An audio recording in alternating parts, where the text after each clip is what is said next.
Ito yung kahoy guys na pagka namumunga at nagbubulaklak guys. Tingnan nyo, wala siyang dahon. Wala siyang kadahon-dahon guys. So, kundi Bulaklak. puro bulaklak or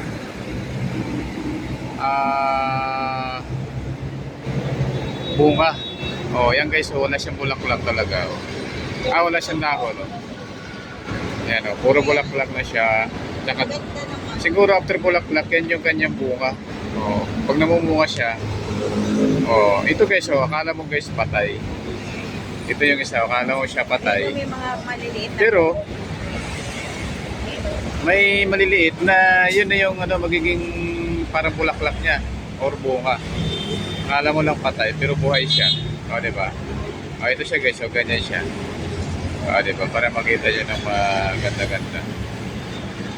Kaya, hindi ko lang alam kung anong klaseng ano ito. Anong klaseng, ngayon lang kasi ako nakakita ng ganitong kahoy guys. Oo. Ang ganda oh, di ba?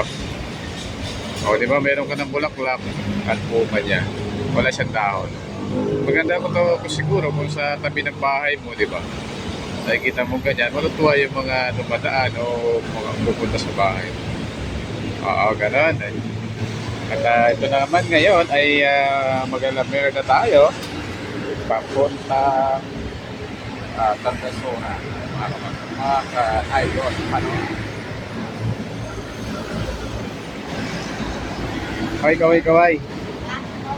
Kaway. Kaway guys yung kandidat. Yan. Epic.